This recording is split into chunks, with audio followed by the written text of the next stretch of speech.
Hey, fourth graders, Ms. Zimfer here. I am going to be reading the second chapter of our story today. It's called Mr. and Mrs. Juicy-O. But before I do, I want you to make a prediction about why the title is Tales of a Fourth Grade Nothing. You can email me your answer along with your answers to the questions after the chapter. One night, my father came home from the office all excited. He told us Mr. and Mrs. Yarby were coming to New York. He's the president of the Juicy-O company. He lives in Chicago. I wondered if he'd bring my father another crate of Juicy-O. If he did, I'd probably be drinking it for the rest of my life. Just thinking about it was enough to make my stomach hurt. My father said he invited Mr. and Mrs. Yarby to stay with us. My mother wanted to know why they couldn't stay at a hotel like most people who come to New York. My father said they could, but he didn't want them to. He thought they'd be more comfortable staying with us. My mother said that was about the silliest thing she'd ever heard. But she fixed up Fudge's room for our guests. She put fancy sheets and a brand new blanket on the hide-a bed. That's a sofa that opens up into a bed at night.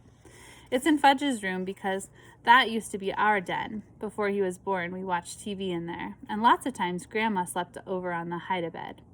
Now we watch TV right in the living room, and Grandma doesn't sleep over very often. My mother moved Fudge's crib into my room. He's going to get a regular bed when he's 3, my mother says. There are a lot of reasons I don't like to sleep in the same room as Fudge. I found that out 2 months ago when my bedroom was being painted. I had to sleep in Fudge's room for 3 nights because the paint smell made me cough. For one thing, he talks in his sleep. And if a person didn't know better, a person could get scared. Another thing is that slurping noise he makes. It's true that I like to hear it when I'm awake, but when I'm trying to fall asleep, I like things very quiet. When I complained about having to sleep with Fudge, my mother said, "It's just 2 nights, Peter." "I'll sleep in the living room," I suggested, "on the sofa or even a chair." "No," my mother said. "You will sleep in your bedroom in your own bed." There was no point in arguing. My mom wasn't going to change her mind. She spent the day in the kitchen. She really cooked up a storm. She used so many pots and pans, Fudge didn't even have any left to bang together. And that's one of his favorite pastimes, banging pots and pans together. A person can get an awful headache listening to that racket. Right after lunch, my mother opened up the dinner table. We don't have a separate dining room. When we have company for dinner, we eat in one end of the living room. When Mom finished setting the table, she put a silver bowl filled with flowers right in the middle. I said, "Mom, it looks like you're expecting the president or something." "Very funny, Peter," my mother answered. Sometimes my mother laughs like crazy at my jokes. Other times she pretends not to get them. And then there are times when I know she gets them, but she doesn't seem to like them. This was one of those times. So I decided no more jokes until after dinner. I went to Mr. Fargo's for the afternoon. I came home at 4 o'clock. I found my mother standing over the dinner table mumbling. Fudge was on the floor playing with my father's socks. I'm not sure why he likes socks so much, but if you give him a few pairs, he'll play quietly for an hour. I said, "Hi, Mom, I'm home." "I'm missing 2 flowers, my mom said. I don't know how she noticed that 2 flowers were missing from her silver bowl, but there were at least a dozen of them. But sure enough, when I checked, I saw 2 stems with nothing on them. "Don't look at me, Mom," I said. "What would I do with 2 measly flowers?" So we both looked at Fudge. "Did you take Mommy's pretty flowers?" my mom asked. "No take," Fudge said. He was chewing on something. "What's in your mouth?" my mom asked. Fudge didn't answer. "Show Mommy." "No show," Fudge said. "Oh, yes." My mother picked him up and forced his mouth open. She fished out a rose petal. "What did you do with Mommy's flowers?" She raised her voice. She was getting really upset. Fudge laughed. "Tell Mommy." "Yum," Fudge said. "Yummy, yummy, yummy." "Oh, no," my mother cried, rushing to the telephone. She called Dr. Cone.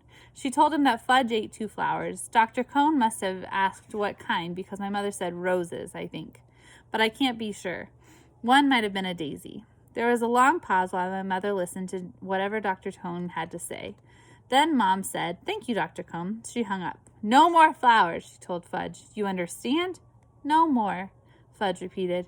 "No more, no more, no more." My mother gave him a spoonful of peppermint flavored medicine, the kind I take when I have stomach aches. Then she carried Fudge off to his bath. Leave it to my brother to eat flowers. I wondered how they tasted. Maybe they're delicious and I don't know because I've never tasted one, I thought. I decided to find out. I picked off one petal from a pink rose. I put it in my mouth and tried to chew it up, but I couldn't do it. It tasted awful. I spit it out into the garbage. Well, at least now I knew I wasn't missing anything great. Fudge ate his supper in the kitchen before our company arrived. While he was eating, I heard my mother remind him, "Fudgy's going to bed to be a good boy tonight. Very good for Daddy's friends." "Good," Fudge said. "Good boy." "That's right," my mother told him. I changed and scrubbed up while Fudge finished his supper. I was going to eat with the company. Being 9 has its advantages. My mom was all dressed up by the time my father got home with the Yarbys. You'd never have guessed that Mom spent most of the day in the kitchen. You'd also never have guessed that Fudge ate 2 flowers. He was feeling fine. He even smelled nice, like baby powder. Mrs. Yarby picked him up right away. I knew she would. She looked like a grandmother. That type always makes a big deal out of Fudge. She walked into the living room, cuddling him. Then she sat down on the sofa and bounced Fudge around on her lap. "Isn't he the cutest boy?" Mrs. Yarby said. "I just love babies." She gave him a kiss on the top of his head. I kept waiting for somebody to tell her Fudge was no baby, but no one did. My father carried the Yarby's suitcase into Fudge's room. When he came back, he introduced me to our company. "This is our older son, Peter," he said to the Yarbys. "I'm 9 and I'm in 4th grade, I told him. "How do you do, Peter?" Mr. Yarby said.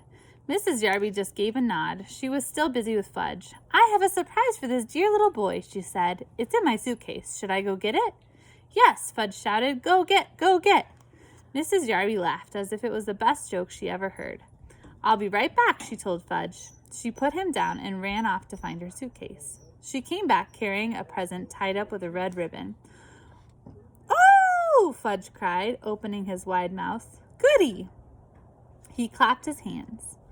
Mrs. Yarby helped him unwrap his surprise. It was a wind-up train that made a lot of noise. Every time it bumped into something, it turned around and went the other way. Fudge liked it a lot. He likes anything that's noisy. I said, "That's a nice train." Mrs. Yarby turned to me. "Oh, I have something for you too. Peter," I reminded her. "My name is Peter." "Yes, well, I'll go get it." Mrs. Yarby left the room again. This time she came back with a flat package. It was wrapped up too, red ribbon and all. She handed it to me. Fudge stopped playing with his train long enough to come over and see what I got. I took off the paper very carefully in case my mother wanted to save it, and also to show Mrs. Yarby that I am a lot more careful about things than my brother. I'm not sure she noticed. My present turned out to be a big picture dictionary, the kind I liked when I was about 4 years old. My old one is in Fudge's bookcase now. I don't know how much about big boys, Mrs. Yarby said. So the lady in the store said a nice book would be a good idea. A nice book would have been a good idea, I thought, but a picture dictionary? That's for babies. I've had my own real dictionary since I was 8, but I knew I had to be polite, so I said, "Thank you very much. It's just what I've always wanted." "I'm so glad," Mrs. Yarby said. She let out a long sigh and sat back on the sofa. My father offered the Yarbys a drink. Good idea, Mr. Yarby said. "What'll it be?" my father asked. "What'll it be?" Mr. Yarby repeated, laughing. "What do you think, Hatcher? It'll be Juicy-O. That's all we ever drink. Good for your health." Mr. Yarby pounded his chest. "Of course," my father said, like he knew it all along. "Juicy-O for everyone." My father told my mother. She went into the kitchen to go get it. While my father and Mr. Yarby were discussing Juicy-O, Fudge disappeared. Just as my mother served everyone a glass of Mr. Yarby's favorite drink, he came back. He was carrying a book, my old, worn-out picture dictionary, the same as the one Miss Yarby just gave me. "See?" Fudge said, climbing up on Mrs. Yarby's lap. "See book?" I wanted to vanish. I think my mother and father did too. "See book?" Now Fudge held it up over his head. "I can use another one," I explained. "I really can. The old one is falling apart." I tried to laugh. "It's returnable," Mrs. Yarby said. "It's silly to keep it if you already have one." She sounded insulted, like it was my fault she brought me something I already had. "Mine!" Fudge said. He closed the book and held it tight against his chest. "Mine, mine, mine." "It's the thought that counts," my mother said. It was nice of you to think of our boys. Then she turned to Fudge. Put the book away. Now, Fudgy. Isn't it Fudgy's bedtime? My father hinted. Oh, yes, I think it is, my mother said, scooping him up. Say good night, Fudgy. Good night, Fudgy, my brother said, waving it at us. Fudge was supposed to fall asleep before we sat down to dinner, but just in case, my mother put a million toys in his crib to keep him busy. I don't know who my mother thought she was fooling, because we all know that Fudge can climb out of his crib any old time he wants. He stayed away until we were in the middle of our roast beef. Then he came in carrying Dribble's bowl. He walked right up to Mrs. Yarby. He thought she was his friend now. See, he said, holding Dribble under her nose. See, Dribble? Mrs. Yarby shrieked. Oh! I can't stand reptiles. Get that thing away from me. Fudge looked disappointed, so he showed Dribble to Mr. Yarby. See, he said. Hatcher! Mr. Yarby boomed. Make him get that thing out of here. I wondered why Mr. Yarby called my father Hatcher. Didn't he know his first name was Warren? I didn't like the way Mr. and Mrs. Yarby both called Dribble a thing. I jumped up. Give him to me, I told Fudge. I took Dribble and his bowl and marched into my room. I inspected my turtle all over. He seemed all right. I didn't want to make a big scene in front of our company, but I was mad. I mean, really mad. That kid knows he's not allowed to touch my turtle. Peter, my father called, come and finish your dinner. When I got back to the table, I heard Mrs. Yarby say, it must be interesting to have children. We never had any ourselves. But if we did, Mr. Yarby told my father, we'd teach them some manners. I'm a firm believer in old-fashioned good manners. So are we, Howard, my mother said in a weak voice. I thought Mr. Yarby had a lot of nerve to hint that we had no manners. Didn't I pretend to like their dumb old picture dictionary? If that isn't good manners, then I don't know what is. My mother excused herself and carried Judge Fudge back to my room. I guess she put him into his crib again. I hoped she told him to keep his hands off my things. We didn't hear from him again until dessert. Just as my mother was pouring the coffee, he ran in wearing my rubber gorilla mask from last Halloween. It's a very real-looking mask. I guess that's why Mrs. Yarby screamed so loud. If she hadn't made so much noise, my mother probably wouldn't have spilled the coffee all over the floor. My father grabbed Fudge and pulled the gorilla mask off him. That's not funny, Fudge, he said. Funny! Fudge laughed. Funny, funny, funny, Fudgy. Yes, sir, Hatcher, Mr. Yarby said. Old-fashioned manners. By the time I'm sure my father was sorry the Yarbys weren't staying at a hotel. I finally got to bed at 10. Fudge was in his crib slurping away. I thought I'd never fall asleep, but I guess I did. I woke up once when Fudge started babbling. He said, boo-ba, moom-moom, habishi, whatever that means. I didn't even get scared. I whispered, shush, and he did. Early the next morning, I felt something funny on my arm. At first, I didn't wake up. I just felt this little tickle. I thought it was part of my dream, but then I had the feeling somebody was staring at me, so I opened my eyes. Fudge was standing over me, and Dribble was crawling around on my arm. I guess Fudge could tell I was all about ready to kill him because he bent down and kissed me. That's what he does when my mother's angry at him. He thinks nobody can resist him when he makes himself so lovable. And a lot of times it works with my mother, but not with me. I jumped up, but put Dribble back into his bowl and smacked Fudge on his backside hard. He hollered.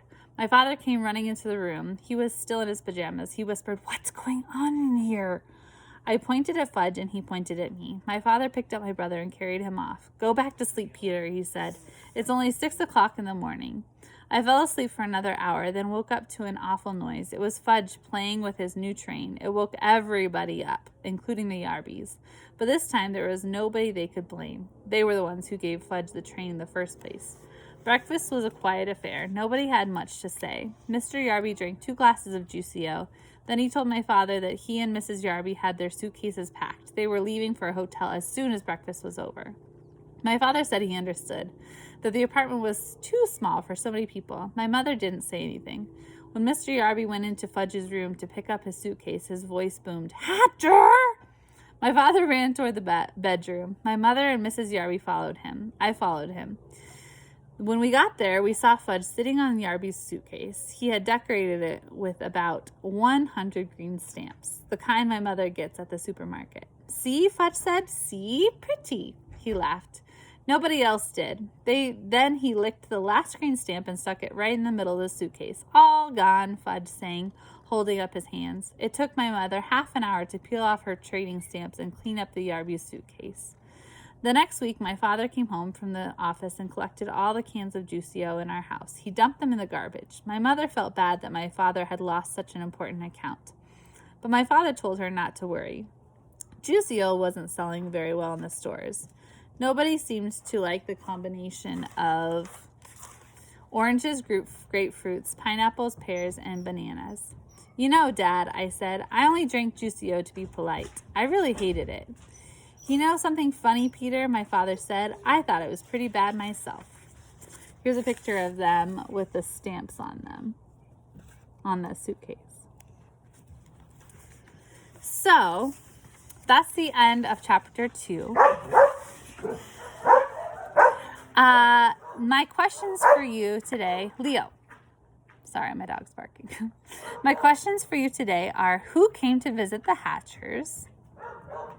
What were the gifts that Mrs. Yarby brought the boys?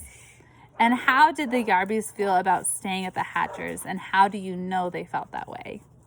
So you're going to respond in complete sentences to those questions and give me an email with the answers. And I'm so excited to read your answers, and I hope you all are doing well at home. Take very good care. Until next time. Bye.